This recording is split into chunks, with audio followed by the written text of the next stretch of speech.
ensuite au paragraphe suivant qui concerne la détermination de l'onde résultante. Donc on va commencer petit a par la détermination de la structure de l'onde résultante. Donc l'onde résultante, elle résulte en fait de la superposition de l'onde incidente sur le conducteur et l'onde réfléchie. Donc on a déjà calculé les expressions du champ électrique incident et réfléchi. Donc il suffit de faire la somme. Donc le champ électrique dans le vide, donc c'est égal à la somme du champ incident et du champ réfléchi. Donc on a déjà montré que les deux champs possèdent la même amplitude. Donc cosinus oméga t moins k0z moins cosinus oméga t plus k0z. Donc un simple calcul trigonométrique, donc il va donner 2 fois E0i sinus k0z fois sinus oméga t. Donc tout ça est les suivants ux. Donc, déjà on a montré que le champ réfléchi possède la même polarisation que le champ incident, donc les deux ils sont suivants ux. Donc le champ résultant aussi est les suivants ux. Et ça, ce qu'on appelle l'amplitude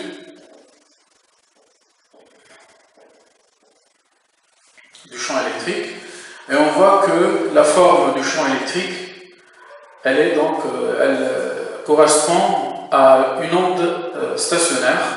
Donc on montre que l'onde résultante est une onde stationnaire, c'est-à-dire elle ne se propage pas, mais juste elle va vibrer sur place. Donc il y a découplage entre le temps et l'espace. Donc on peut calculer aussi le champ magnétique de l'onde résultante. Donc le champ magnétique de l'onde résultante, donc B vide égale. Donc c'est la somme aussi de champ incident plus le champ réfléchi, donc c'est égal à E0i sur C fois cosinus oméga t moins k0z plus cosinus oméga t plus k0z. Donc il est suivant uy.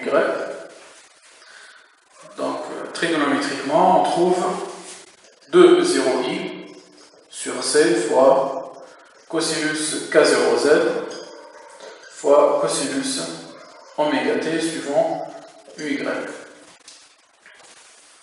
Donc en examinant les deux expressions du champ magnétique et du champ électrique, on voit très bien que les deux champs sont en opposition de phase, en quadrature de phase. Donc ici on a E, le champ électrique et le champ magnétique de l'onde résultante sont en quadrature de phase.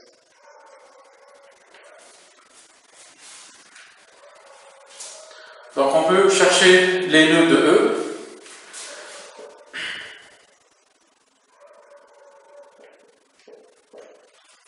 Donc les nœuds de E sont définis par les positions telles que la norme de E est nulle quel que soit le temps. Donc ce sont les positions telles que la norme de E égale à 0 quel que soit le temps.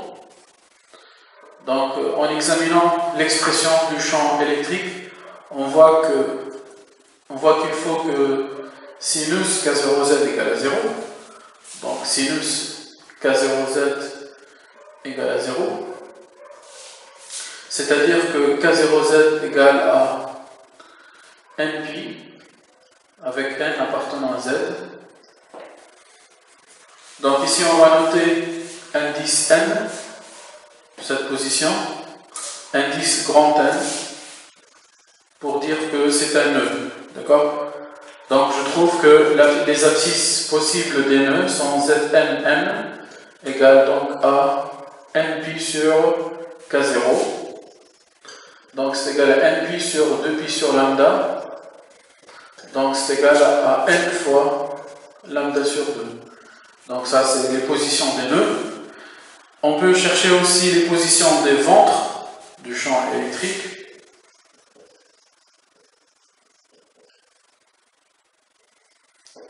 Donc les ventres sont les positions telles que l'amplitude du champ électrique, elle est maximale quel que soit le temps.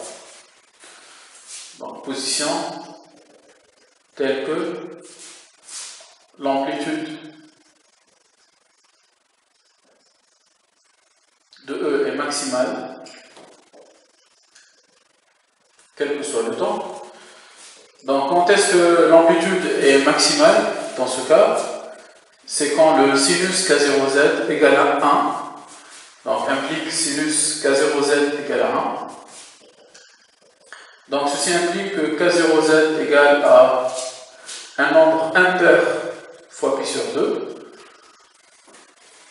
Donc on note aussi Z indice N, parce qu'il dépend de N, et indice grand V pour dire ventre. Donc on trouve Zn ventre égale à n plus n demi fois pi sur k, 0. Avec k0, donc c'est 2 pi sur lambda. Donc on trouve que Zn ventre égale à n plus n demi fois lambda sur 2. Donc en conclusion, on trouve que les positions des nœuds correspondent à un entier ou bien correspondent à un multiple entier de lambda sur 2, alors que les positions des ventres correspondent à un demi-entier fois lambda sur 2.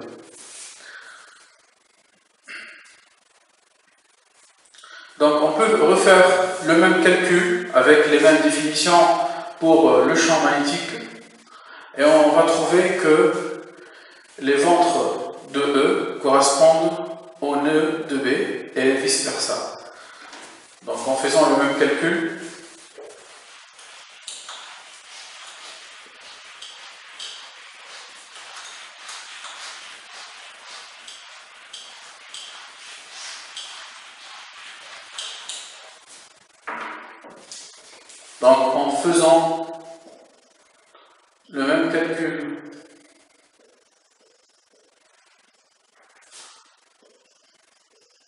pour B, on montre que les ventres, respectivement les nœuds de B, coïncident aux nœuds, respectivement les ventres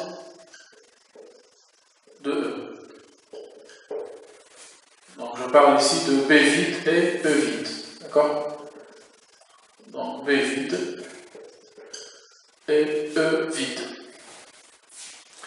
Donc on peut tracer aussi un schéma qui présente les ventres et les nœuds du champ électrique.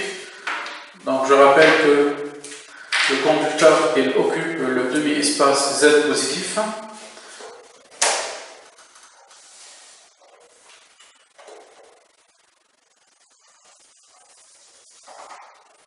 Donc la direction de propagation c'est Z. Donc ça c'est le conducteur. Parfait. Donc je rappelle la base cartésienne. Voilà. Donc le champ électrique, il présente les nœuds qui sont les multiples de lambda sur 2. Donc on peut considérer n égale à 0. Donc on trouve ces nœuds-là. Et on peut prendre n égale moins 1. Donc on trouve un deuxième nœud. Donc c'est moins lambda sur 2. Voilà. Donc on peut trouver un autre. Moins lambda, etc. Donc si on veut tracer la courbe du champ, de la norme du champ électrique à un instant t fixé, donc ici on fixe le temps.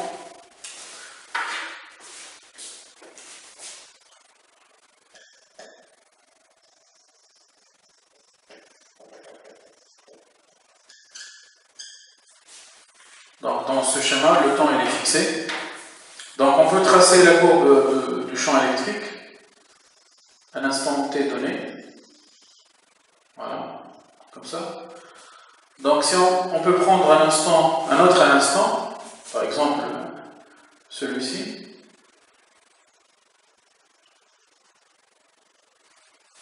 Donc ça c'est un instant t1, ça c'est un autre instant t2. Donc on voit toujours que ces positions qui correspondent au nœud, le champ il est nul quel que soit le temps. Et aussi on peut repérer facilement les positions des ventres.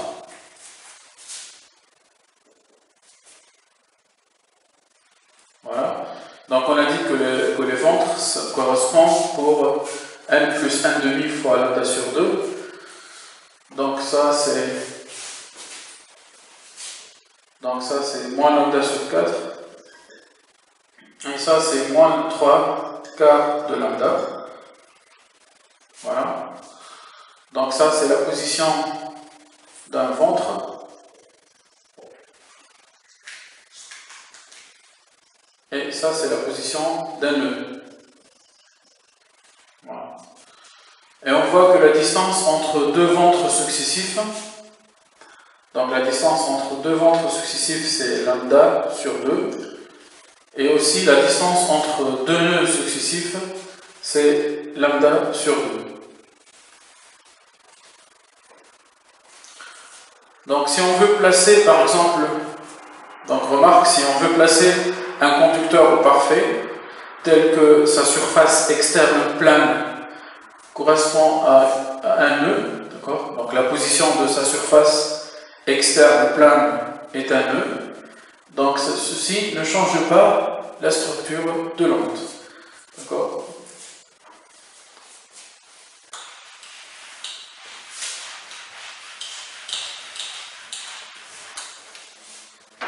Remarque. Donc si on place un conducteur parfait tel que sa surface plane extérieure correspond à la position d'un nœud. Donc dans ce cas, la structure de l'onde n'est pas modifiée. Donc la structure de l'onde n'est pas modifiée. Donc cette onde elle va rester stationnaire.